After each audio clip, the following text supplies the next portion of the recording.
Shalom, saudara yang dikasihi Tuhan. Mari kita merenungkan bahwa Allah itu sumber pengharapan, sumber berkat, dan sumber kehidupan bagi setiap orang yang percaya.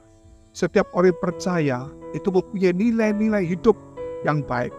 Bukan hanya satu kehidupan dengan nilai-nilai yang buruk. Sebab itu disebutkan sumber kehidupan. Artinya saudara, bahwa kehidupan kita mempunyai arti makna yang baik, menjadi berkat dan terang dan garam dunia. Itu perlu diingat. Sebab itu kalau kita melihat di dalam kitab Efesus pasal 1 ayat yang ketiga, terpujilah Allah dan Bapa Tuhan kita Yesus Kristus yang dalam Kristus telah mengaruniakan kepada kita segala berkat rohani di dalam surga. Segala berkat rohani yang di dalam surga. Artinya di sini, saudara, bahwa semua berkat yang di surga diberikan.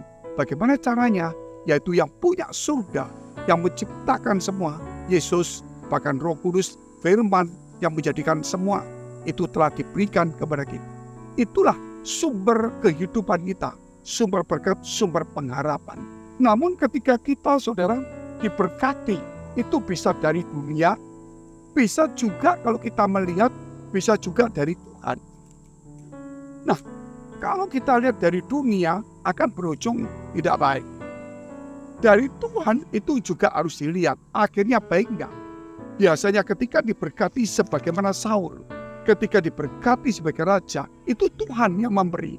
Tapi akhirnya enggak bagus. Artinya di sini, bahwa berkat yang dari Tuhan itu, selama kita terima adalah satu ujian bagi kita. Kemudian sampai di terakhirnya, kalau kita berkat itu menjadi berkat bagi orang lain, itulah berkat sesungguhnya. Ketika Tuhan memberkati kita, itu satu ujian. Apakah kita sibuk dengan berkat, dengan jabatan, dengan uang, harta, istri, dan sebagainya? Apakah kita sibuk di situ? Oh, saya sibuk. Itulah satu kesalahan. Kenapa? Ketika Tuhan memberikan berkat, seharusnya supaya kita ini bisa fokus kepada pelayanan.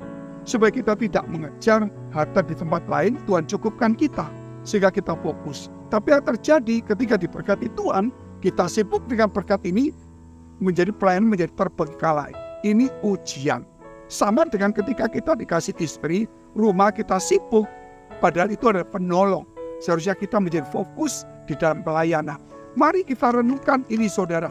Karena kita tahu bahwa Tuhan memberkati kita, tujuannya satu, supaya di akhir hidup kita menjadi berkat. Dan ketika kita terima adalah ujian. Sampai jumpa, Tuhan Yesus memberkati.